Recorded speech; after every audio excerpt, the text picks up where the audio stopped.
So, about a month and a half ago, my buddy Brian sends a link to my wife on Facebook telling her about this trick that he saw, and she watched it. So, I took a look at it, and it took me a little bit of time to learn it, but this is my rendition of it, and Brian, this one's for you, buddy.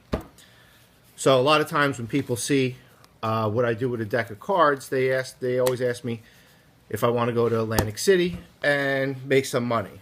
And I always tell them, I says, you don't understand. In Atlantic City, they do what's called a riffle shuffle, where they interlace the cards and put them back together, which completely changes the order of the packet. They also do a cut. And what that does is that also changes the order of the packet. So if you cut there, you get to a jack. And if you cut a few cards lower, you get to a 9, which is always changing the order of the cards. So, for instance, let's say there's another cut, and we do a riffle shuffle to once again change the order of the cards. And I'm going to tell you a little story about what happened to my buddy a few nights ago. A few nights ago, my buddy goes out and he's hanging out at a bar, and he meets a couple of redheads. So he's hanging out with them, not for too long, probably about 1, 2, 3 minutes, and their friend shows up. They're a couple of brunettes. So one of them turns around and says to him, she says, "Hey, what's your name?" He says, "Oh, my name's James with a J. Don't forget that." So she says, "Hey, James with a J, we're going out tonight. Do you want to come and hang out with us?" So James turns around and he says, "Well, I got nothing much to do." He says, "What do you guys, where are you guys going?" She says, "Well, we're heading over to some place on 673 King Street." He says, "All right, well, I've got nothing much to do." She said, "There's one catch. There's a $25 cover charge." So James looks at her. He goes, "Oh, really?" He says, $25. He says, "Yep, $25. So just then, James's phone rings, and he cuts to his pocket. And when he answers his phone, he says, "James speaking." So on the other end of the line, I was on the phone. I says, "Hey, James, what's going on, buddy?"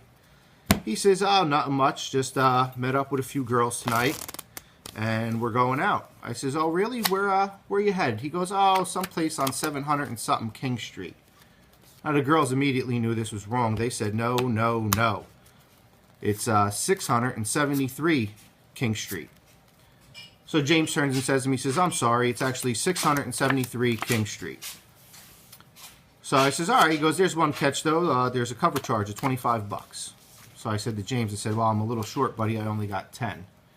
So James looks at me. He says, "Don't lie to me, man." I says, "All right." I says, "I actually have 40. I said, "But can you still spot me some cash?" He said, "Sure, no problem." So I said, "James, you're a hell of a guy." So now we're over at the club hanging out, and the girl starts talking about poker.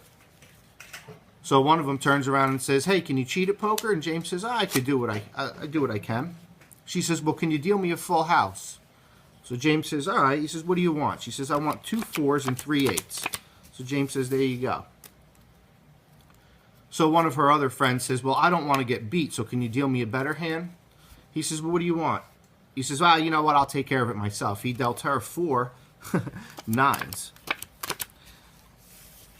So me, I didn't want to be outbeat by a couple chicks playing poker, so I said, "Listen, James, you got to hook me up, man." He says, "Don't worry, buddy, I'll take care of you." He gave me an 8 with the 4 aces. So just then, I start reaching for the pot, and James looks at me and goes, "The hell are you doing?"